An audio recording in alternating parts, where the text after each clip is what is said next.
All attendees are in listen-only mode. Hi everyone.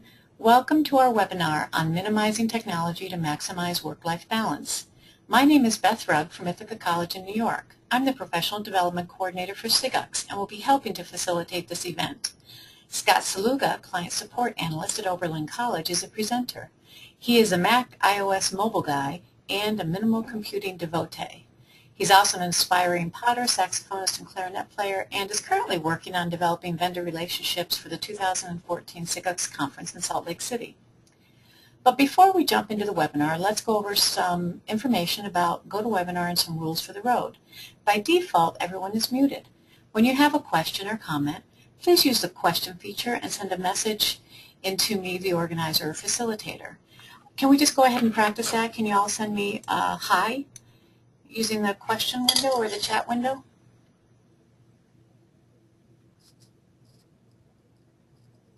Hi, Greg. Hi, Matt. Hi, Jerry. Okay, great. So you get a sense for how that works. We are recording this session, so it should be available in a few days on the SIGUX website in case you want to share it with anyone else. So now I'll go ahead and turn it over to Scott. Scott, it's all yours. Oh, great. Thank you very much. Good morning, good afternoon, everyone. I hope yours is going well. As always, on the day of a presentation, things are always challenging. Just to kind of bring you up to speed where I am, if I sound a little discombobulated today, these are some of the things that are going on currently as we speak. We have a water feature that used to be our elevator right outside my office, which is now a beautiful water feature. We had tornado warnings and thunderstorm warnings for about 7 hours last night. So we have a number of people out dealing with flooding and otherwise just general cleanup. And we are in the middle of reading period, which is right before our finals, so God only knows what could happen. So with that, we'll move on to the presentation. I do want to say, though, if you do have questions, I am willing to take them during the presentation. Beth will be happy to pop in and let us know what those are. And hopefully we'll get something out of this, and we'll move on. Okay. Minimal computing, minimizing technology to maximize work-life balance. Again, my name is Scott Saluga, and I work at Oberlin College. I have been here for a little over 9 years, and I am the primary lab, Mac lab person here on campus. We have about 14 labs, a little over 200 machines that I directly oversee. I also do data recovery, and I'm also one of the mobile technician go-to people here on campus. Before that, I worked for about 10 years at The Ohio State University, most of that at the College of Veterinary Medicine, one of the largest in the country, as their quote-unquote Mac guy. That's a professional title as Mac guy. This is a revised presentation of one that I gave at Chicago SIGUX last November. And this is a picture of my mom. When I gave this presentation in November, I was literally 30 days out from her passing due to cancer.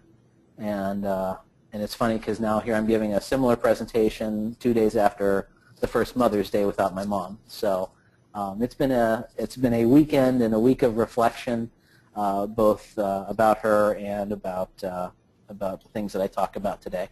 So I just wanted to put that out there. This was me in 1983. I had this computer, actually not this very one, but I had an Apple IIc back in 1983.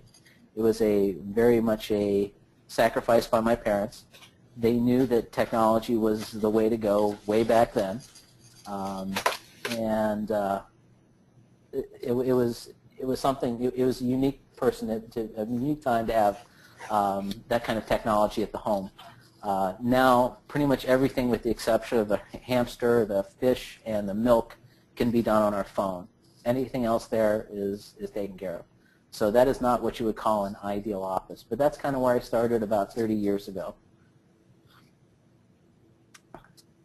This is how I came to be a minimal devotee. This is one of my favorite episodes of The Twilight Zone called Time Enough at Last. And in it, the main character, Burgess Meredith, there in the picture, survives whatever the Holocaust of the week on the Twilight Zone was in a bank vault. And he loved to read. That's all he wanted to do was read. So he's the only survivor of this Holocaust. And you see all the piles of books behind him. He's got his book reading planned out for the next week, month, year, 10 years, whatever. And as soon as he realizes he has all this time to do what he's always wanted to do, his glasses fall off his face and they break, and he can't read. I used to have piles of like this in my home because my family, both my in-laws and my parents, were born in the early parts of the Depression and grew up during World War II with rationing. So you didn't get rid of anything because you never know. You might need it somewhere down the road, even if it's just a scrap of paper. You never know. You may need that note at some point. And that took my wife and I many, many years to break that stranglehold of stuff. And I will talk some about technology and some about minimalism, but essentially clutter is the same thing regardless of whether you're talking about your inbox, your Google Drive, your apartment, your home, whatever. Clutter's clutter, and it's all the same. This was one of my first big experiments with modern-day minimalism. This was what I packed for Chicago last November. My laptop bag on the right with a ukulele sticking out of the bag, and my carry-on. And I was there for 10 days. I was there for the management and the service and support, and I wasn't sure the clothes that I had in that would last me 10 days. Surprisingly, I didn't wear everything that I packed in that bag, and that is not a very big bag. It was kind of an experiment along with this whole presentation of minimalism, how to pack for a long trip and have basically one bag. I didn't have to worry about checking my bags. I didn't have to worry about losing anything. It was always with me. In retrospect, I wouldn't have brought the ukulele because I never had time to practice.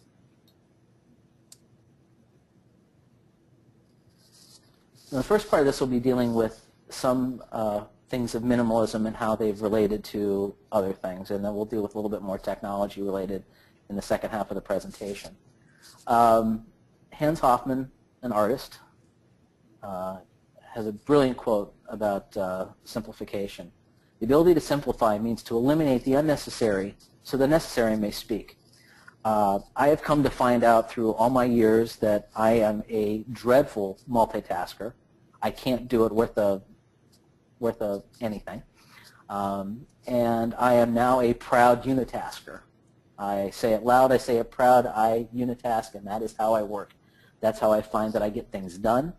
I need to work in a very clean environment. Even if like right now, if you looked at my email, you'd say, Scott, you're full of crap. You have 1,400 messages in your inbox. And I'd say, yeah, you're right, because I've been mostly working on my phone and I don't organize. Hold on one second. Hey, Beth, I can hear you typing. Oh, I'm sorry. Thanks. Thank you.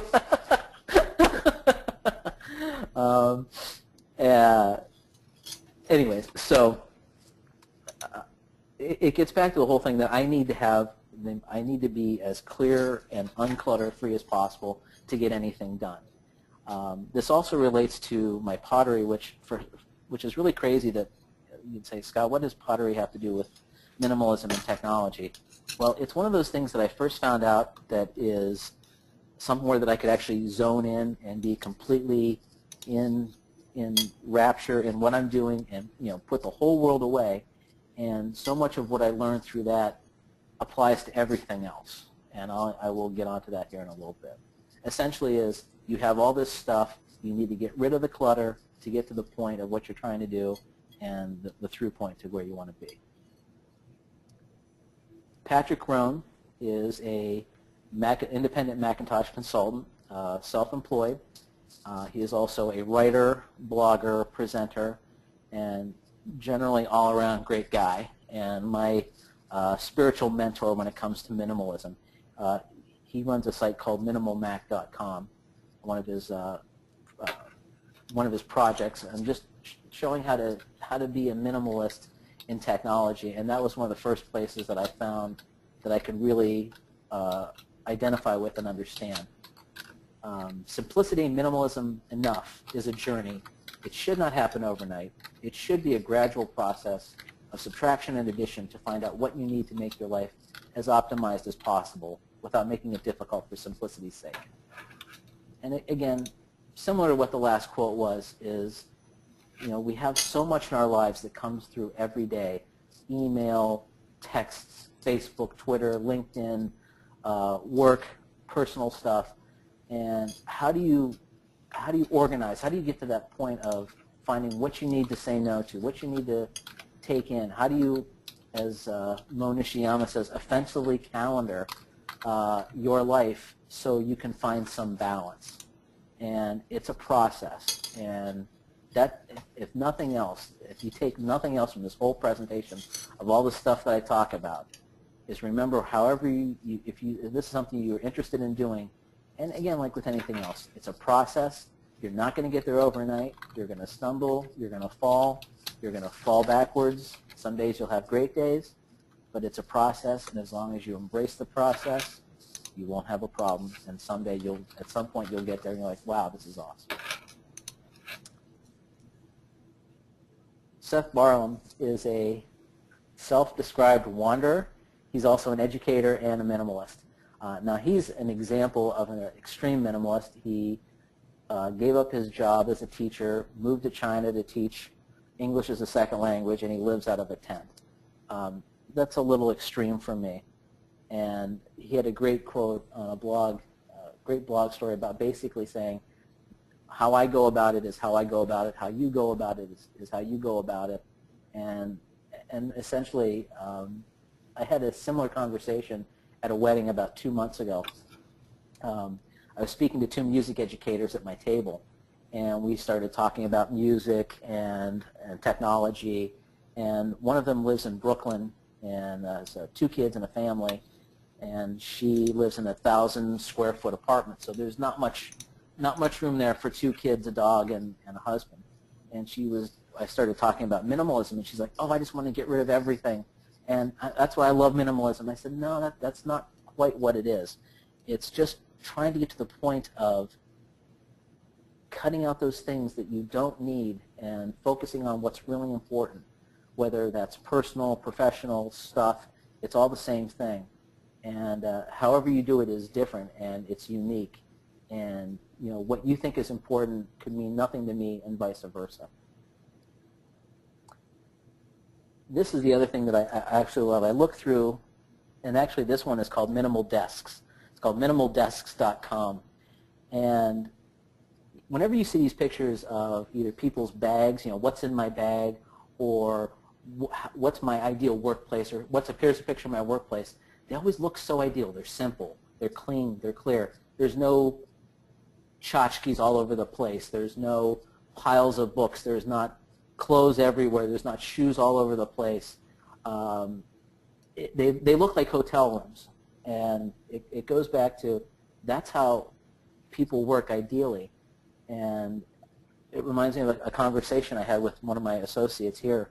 About 2 years ago, he lost his wife at the age of 41, and they had 2 young children. And again, that was a whole incredible process to go through for him and the children. And as time goes on, the kids are now in high school, and they're starting to get ready to go to college.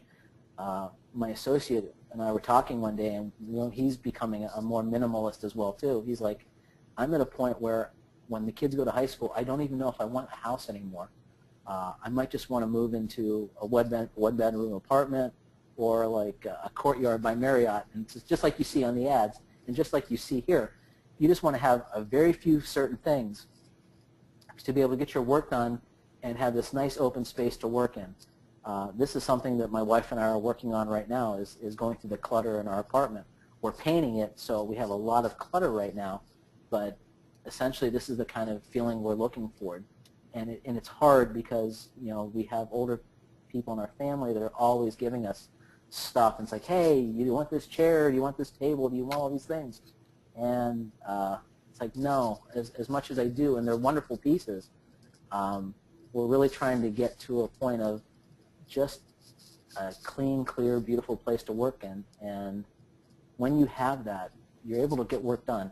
I did the same thing in my office. I used to have stuff everywhere. I had computers. I had little pieces, parts. You know, all of us technologists love to have all this stuff around us. And I realized that I'm looking around and I'm using none of it. And it just gets in the way of my thinking and getting things done. So I basically got a couple of those big purple Rubbermaid bins, shoved everything into the bins, and put them off to the side. And I started working. And I got a bunch of stuff done really quickly. And then I went back through those bins and ended up keeping a fraction of one bin. And the same type of thing, another minimal desk, bright, clean, clear, unobtrusive. There's not stuff everywhere. They're organized, and that's how I used to think this was Spartan and not useful at all, and now this is the way that I require to work. Right now on my desk, I have the same mouse and keyboard. I have an iMac, I have my phone, and I have a set of keys and a piece of paper and a pen, and that's it. And I get more done that way than if I had piles of paper and junk all over my desk. Something else I find as I speak to and talk to online a number of people that are doing similar things as this is that they've actually gone back. They use the minimal amount of technology, and a lot of times they go back to paper and pen. Kevin Kelly worked for Evernote, and also wrote the Evernote Essentials book, which is a great book on Evernote. If you ever want to use that, I highly recommend Evernote Essentials. It's just a great resource. But by the same token, here's a guy that works for Evernote, that documents it, and he does more stuff on paper and pen and then incorporates it into Evernote, which I find I'm starting to do now too. Mo Nishiyama gave a great talk last week at his Write the Docs conference about how he takes notes and how not having technology in meetings has really made their meetings go so much better, and there's more personal dialogue in the meetings instead of everyone checking their phone every 5 minutes and doing stuff that we do in computers. We're all guilty of it. We've all been there, but I'm trying to get back to the point of writing. And I have this in here. I'm not sure I totally agree with it, but I'm a big Johnny Ive fan from way back. He's pretty much designed everything that Apple's made since the iMac in 1999, and he definitely is a minimalist at heart. Understands that function over form, function and form work together. Excuse me, and they make great products, and Johnny Ive is the person that's responsible for it. And I'll kind of just leave this up there as is. Now we get to the more balancy part of the presentation.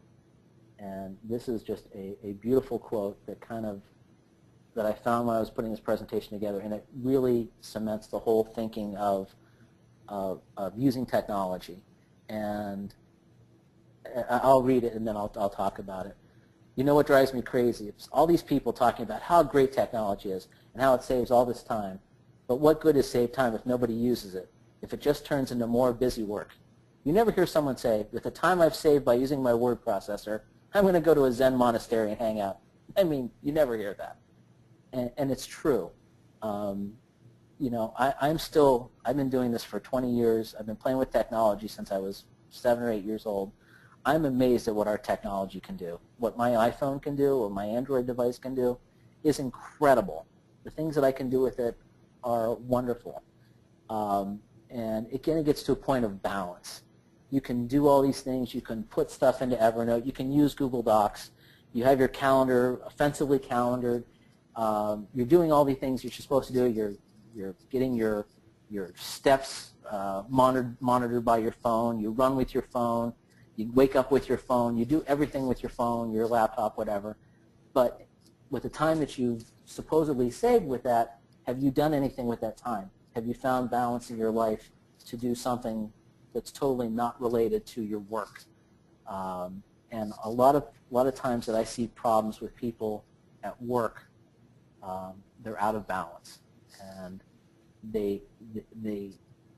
when they're out of balance, something takes over more than the other, and it becomes more important. for example, since my mother passed away, I have a much different view of work and life than I did before. And I would tend to make things at work be much more important than they really belong to be. And I needed to find some balance, because really at the end of the day, we work in technology. Nobody's going to die if an email doesn't get answered. I've worked in a hospital with pets. I know what life and death is. Nothing I do here is life or death. Not saying that you don't take it, take what you do responsibly and seriously, and you want to do the best you can. But by the same token, it's very easy for us to not have that balance, to always be checking our mail. It's easy for us to check mail 24 hours a day, and you really need to find that balance and not do that. Something that I've started doing recently, and I'm sure there's something on the Android platform that does it, but I know my iPhone does it, is called Do Not Disturb. And it is one of the greatest inventions that they've ever come up with. Essentially what it does, you can set it, you can even put in the times that you want it to go on Do Not Disturb. I do mine manually, but essentially what it does is it turns off all of your notifications and alerts from everything, and you can choose the things that you want to be notified by. For example, I have text and phone calls from my father and my wife. That's it. Everything else goes silent. I don't hear it. If I pick up the phone and I can see that there's something there, and that's fine. But by the same token, those are the only two people that must get a hold of me. Everyone else can wait. One of the other reasons I did it is because I kept getting flood alerts in the middle of the night for 10 hours later. And about 3 in the morning, I'd get an alert saying, you have a flood warning. And it's like, no, that starts at 10 o'clock. But it's a wonderful device, and it's something that we all need to do. Something else that I recommend that my coworker Jacqueline came up with, which I thought was brilliant. The only place I use an email client is on my phone or my tablet. On my computers, I use just the web clients. But I'd check mail, and one of the accounts that I would check would be my work account, and I'd be checking it at 10:30 at night. And we are not required to do that. We have students that check after-hours mail, and you would check that mail. You might check in the evening. You might check it when you get up first thing in the morning, and you would have some feeling of anxiety if something came up and you felt that you had to do something about it. And again, the person that's sending the message, it may sound like it's important, and to them it is, because it's something that is on their list that they have to get done and get taken care of. But if there's nothing you can really do about it, then you have all this stress and anxiety for something you can't even do for another 12 hours. So what she recommended is, and what she does, and I thought was brilliant, is she downloaded the separate Gmail app and we use Google Apps for Education here at Oberlin. She put her Google Mail on just that account on her Gmail app, and then all of her mail is on the regular mail app. So then I can choose to check that or not. So when I'm checking my personal mail, when I want to, in my personal time, I'm not bombarded with my work email unless I choose to do that. This is me about 3 years ago doing pottery. Absolutely love it, and it's got so many, as I said before, there's so many parallels between minimalism and pottery. You start with a block of clay, a square block of clay, and you take the things away that need to be taken away to create what, in essence, it should be, a bowl, a mug, a cup, or whatever. It's one of the few times that I can actually, like I said before, I can get in there, I can just be in a zone, the world goes away for an hour or two. I'm being completely creative. And the other part of it, I think it's something, especially as us as technologists, we don't have a quantitative way to say we did this. There's not that inbox and the outbox. So we come in the morning, there's an inbox full of stuff. At the end of the day, I can say, look, everything's in the outbox. I did all this. Life's good. It's not the same type of tactile type thing. And I think that's why many technologists envy certain people that do stuff that's not technologically based, because they can see that, they started with this at the beginning of the day, they ended with this at the end of the day, And when they go home, they go home. They leave it behind. There's nothing that they can do. You know, for example, someone who's out there laying asphalt, they can see where they started at the beginning of the day. They can see where they ended at the beginning of the day. And no one's asking them to tweak their asphalt when they are at home. And I think that goes back to the balance aspect of all of this. And that's what it comes back to, is balance. Find that thing that you can do that gives you balance that's got nothing related to work. Warren Buffett, who I don't think I probably need to say what he does. He's investor, businessman, richest person on the face of the planet, just about. Has got a wonderful, wonderful idea. The difference between successful people and very successful people is that very successful people say no to almost everything. Patrick Rohn also had a great podcast episode of his late podcast show called Enough, that, in quote, no is your default answer, and then you defend it. Now, what he's saying is not to be negative, excuse me, not to be negative, but again, you go back to that defensive or offensive calendaring, however you want to put it, to protect that time that is not your work, and also to protect the time that is your work. You know, you have tasks that you are expected to do on a daily basis, projects that have to go, and you have that all layered out. You put it in your calendar, you put it in your task manager, you have your list of things to do, and you're set to go about those things. And then somebody comes up and says, hey, what about this? Hey, we should look at this. Hey, what about that? And again, most of us in a position, if it's coming from our director or boss, that no, we can't just say no, but by the same token, we can't say yes to everything either, because then we fall out of balance. So the answer is, even if that no is internal and it doesn't come out of your mouth, that you say no to everything, and then, okay, then just take that one beat, that 2 beat to step, and like, okay, well, if this is something that we're going to do, how important is it? What can we table for the moment? If this is an emergency, what can we table to take care of? Or if this is an important project, what can take a lesser role in that realm that we can add this to? Or we just say no. Again, like I said, most times at work we can't just come out and say no, but at least take that beat, that 1 second before you immediately say yes, and just think about it, and how can we incorporate this into our larger role.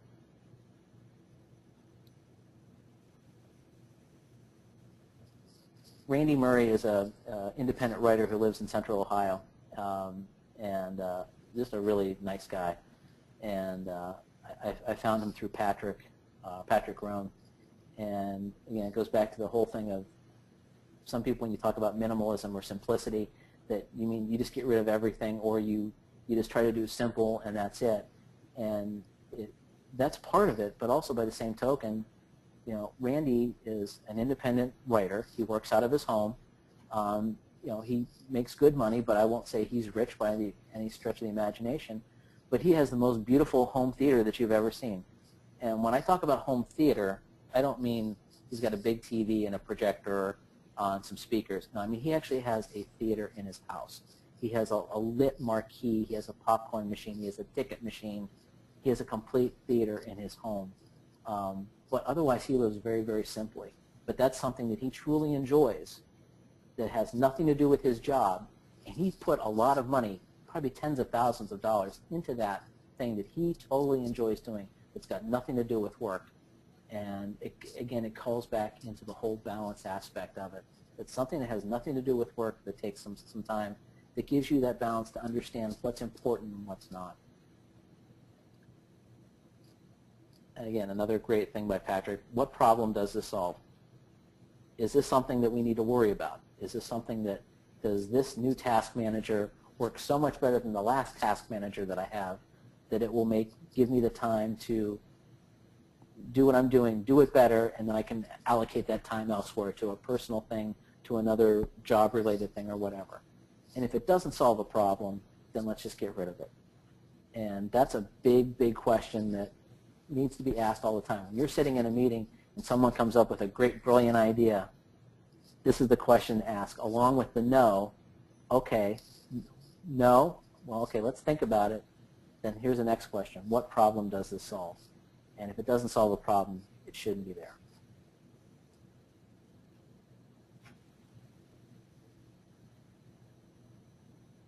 Again, this goes back to the whole having more or better, and I choose better. These are all very in the same type of thinking of, especially with the mobile devices and apps. There's a new app like every day. There's the new greatest notes-taking app, the new greatest task manager, the new greatest to-do list, contact manager, whatever it is. The Evernote killer, the Dropbox killer, whatever it is. There's always something out there. And the other part of it is we tend to start acquiring all this stuff on our phone. Right now I have 4 camera apps. I use the internal camera only. Why do I have these other apps? I have numerous note-taking apps. I only use the built-in app. And it's really easy to do that. So what I like to do is what they call the rule of 1. I find something that I like and I use it, and I get rid of the other ones that do the same thing. It's more clutter, and if I have multiple things doing the same thing, I'm not using any one of them to the best that I can. I spent some time on my phone the other night and trying to figure out why do I have all these things, and I actually put my wonderful front page of my phone, I actually have empty spaces on the front page of my phone now because I got rid of so many apps. And really pretty much everything I use is on that front screen of my phone. And most of the apps I use are the built-in apps. Even though I have and I paid for some of these other apps that are out there that are supposed to be so wonderful, I end up going back to the basic ones that come with it, and I find I get a lot more done. These are some of the apps that I do use. And I've come to find out that everything that we do now is shared, ideally is shared. Everything we do with SIGUX is on a Google Drive, which is wonderful to deal with. The conference, doing all the conference planning, if you've never been part of it, there is just an incredible amount of planning that takes all year to do. And if we didn't have Google Drive, I'm not sure how they did it beforehand. It had to be just a nightmare. We have shared documents that are live documents. We can talk with people at any time. We can update things all the time. And again, that's something that I can do from my phone, my computer, my tablet, other people's devices. I can be on a Chromebook if I need to. These are all things that I use on a daily basis to be as mobile and as concise as possible. This is the kind of the closing part of it, and this is a wonderful. I was trying to figure a way to close this up, and Lori Fox, love you, Lori, thank you, found a story for me last night, and it basically condensed everything that I wanted to say, but she did it so much better. Holly Hammond, this was on LinkedIn, and it said, "Don't fool yourself. There's no work-life balance."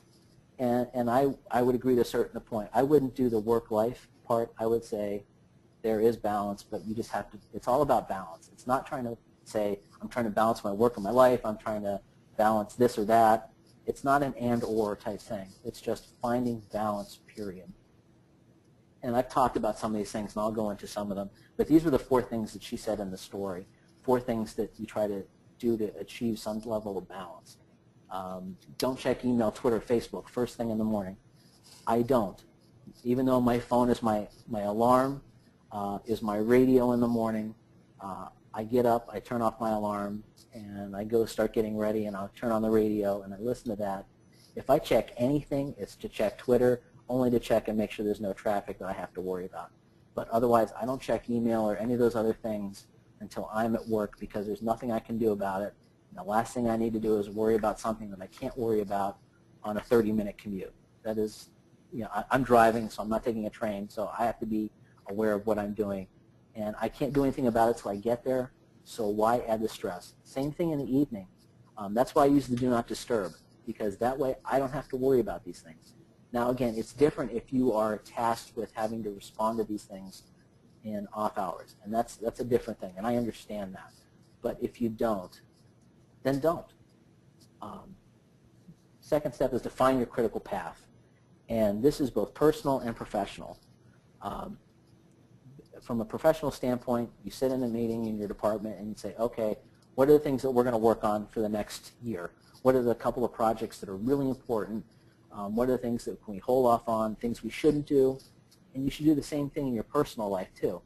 Say, you know, what are the things that I want to do that are totally not work related this year?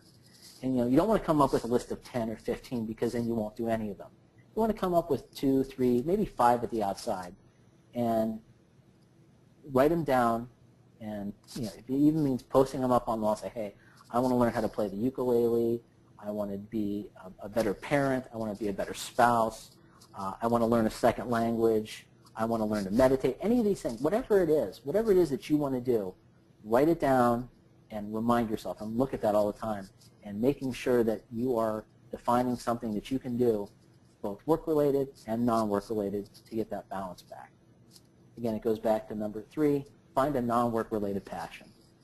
I can guarantee every person that I have that is difficult to work with does not have that balance of work and non-work. And that's been one of the things that, as I've gotten older and been around people a lot longer, finding that out and getting to a point of understanding that these people don't, a lot of times it usually ends up work becomes the big thing. And they make things at work much more important. They make mountains out of molehills. And then they become difficult to work with because they always make a mountain out of a molehill. And they'll be the first person that I'll go to and kind of start asking them about non-work related stuff. And that will begin to either diffuse the situation, or I see that maybe they need help. They don't know that they're out of balance. They think they're in balance. They get up, they get ready, they go to work, they do the work, they go home, they cook dinner, they clean up the plates, they watch some TV, and they go to bed. Not saying there's nothing wrong with that occasionally, but you can't do that every day, because then your life is out of balance, because you're not doing anything else but work. And it's, you know, for me, it's music, it's clay, it's hiking, running, trying to get my fat butt in shape. Any of those things that are non-work related, those feed back into work. And people forget that, and they don't remember it till after they do it. It's funny, we were on a hike this weekend, and we kept reminding each other, remember how you feel now, not how you felt before you started. Because before you started, you're like, maybe I won't do it today. Maybe we'll just sit and watch TV, or we'll get some pizza or something. But I still feel like crap. But then we went for this hike, and we all were saying, my God, this is wonderful. You know, really was the first nice day here in northeastern Ohio. It was beautiful. It was not raining. It was warm. We were outside. We were meeting new people, talking, and just we were all saying, we need to write this down and like keep an audio note. It's like, remember how I feel right now, so next time I come, I don't want to do something, I know how I feel, and I can go and do this. Because even my wife said, she's like, my God, I needed this so bad, because she's been working a lot herself, and she was feeling out of balance. And once we went on this 5-mile hike, yes, we were tired and worn out, but we felt so relieved, and we felt this level of stress that was there go away, that we need to always remind ourselves to do that. Last but not least is build a support community. I'm fortunate that I have some SIGUX friends that I consider friends that we talk all the time, and we talk about work, we talk about life. We are a support structure there that is not here at work, because sometimes you need that. I mean, I work with some wonderful people here at Oberlin, and we're much closer than traditional workers, but sometimes you need to have that one step away. And however you do it, whether it's, you know, we do it through a Google Hangout, if you do it through your non-work related passion, if you do it with friends, however you want to do it, find a support community, because you're not in this alone. Never forget that you're not in this alone, and we all need help from time to time. We all need some inspiration, and sometimes we need that kick in the butt too. And I'll put some of these links together, and I can send it out and give it to Beth. But this is a great story, and it was just a great way to kind of close things up.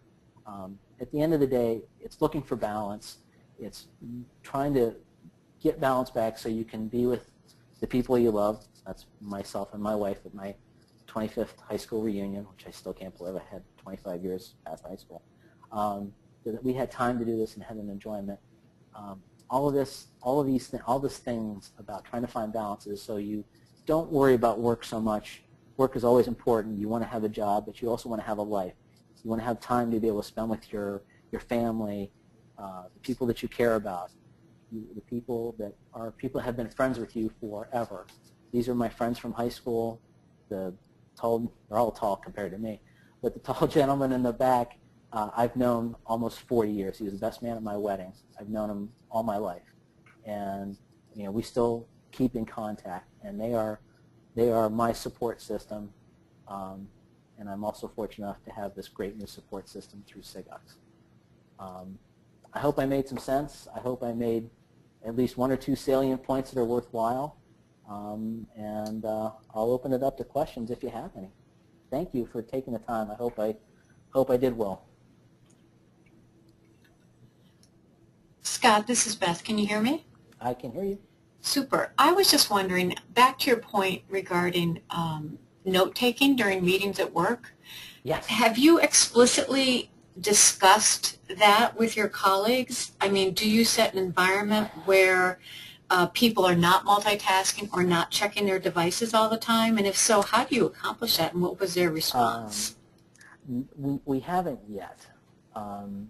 I think we're getting there because how we've done our meetings recently is we create a shared Google Doc that has an agenda that, so right now we kind of need to use it because we have this shared document.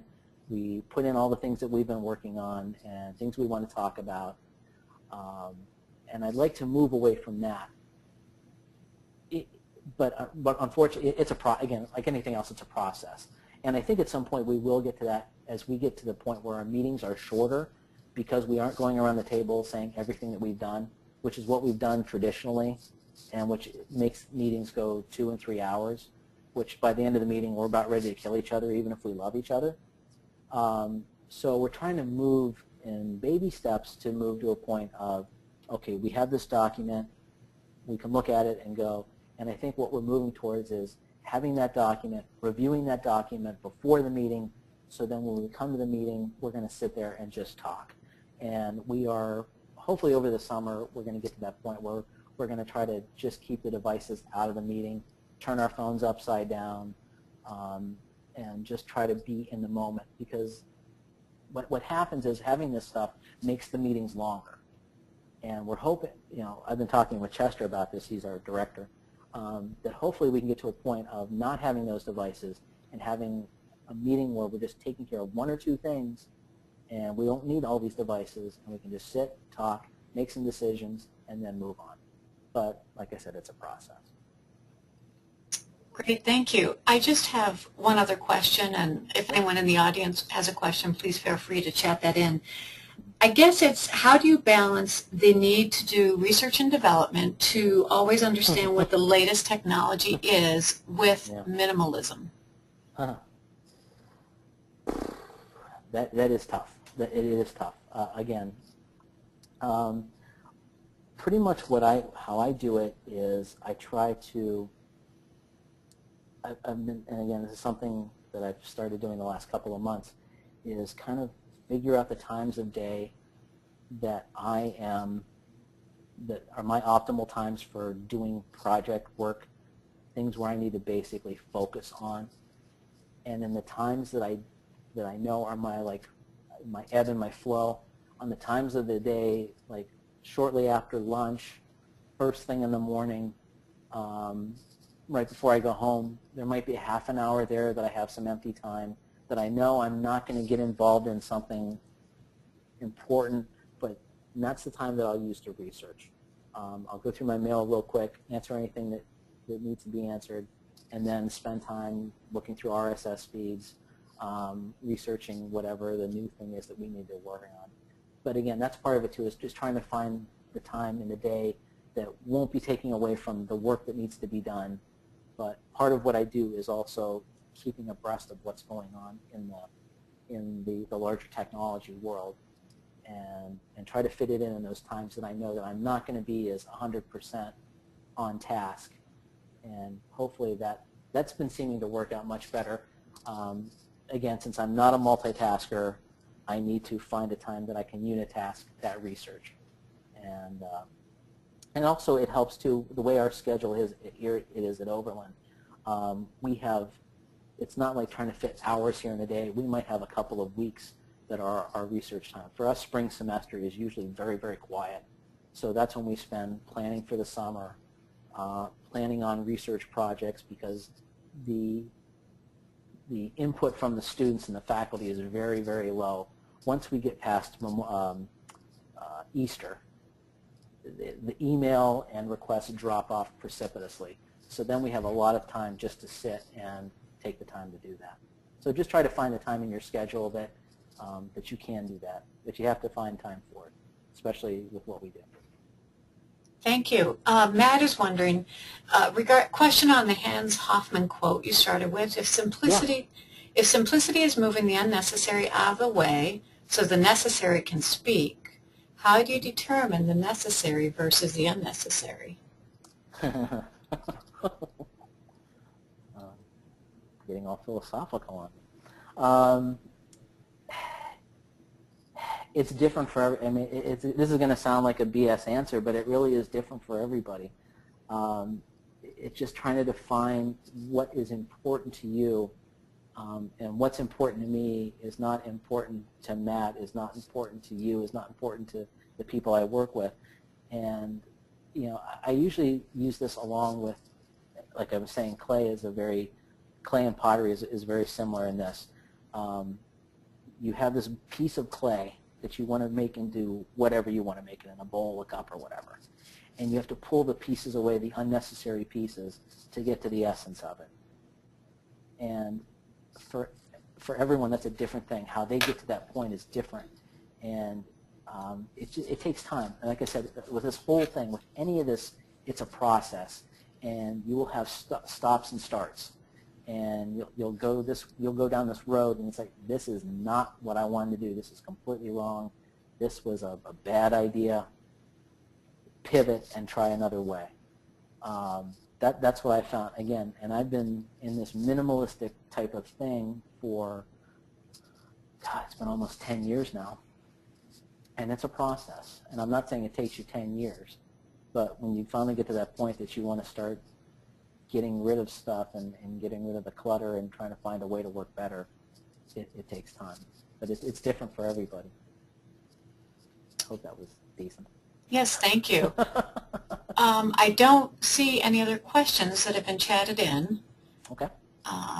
So I want to just thank everyone for your time. Scott, thank you so much for a completely different perspective. I feel a little bit more peaceful after listening to you talk about minimalism, and I hope others. I certainly hope others feel the same way. I hope so. Just to add real quick, after I gave my presentation at SIGUX, I wasn't sure how it came off, and a number of attendees came up to me and just wanted to continue the conversation that we had started there, and it was very, very. It really touched me in a lot of ways, because it made me feel that what I was talking about was something that other people were interested in, and it afforded more discussion. A number of people emailed me and wanted to talk more about it, and I think that's wonderful.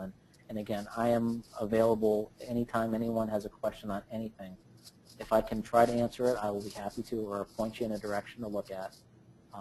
And I thank everyone for taking their time out of their very busy time. This is a tough time of year, and if you got one thing out of it, thank you, and I really appreciate the time. Thank you, Scott. And just as a reminder, this has been recorded, so if the technology worked, it should be available on the SIGUX website in just a few days. So thank you, everyone, and we will have another webinar at the beginning of June. Bye-bye. Thank you. Bye-bye.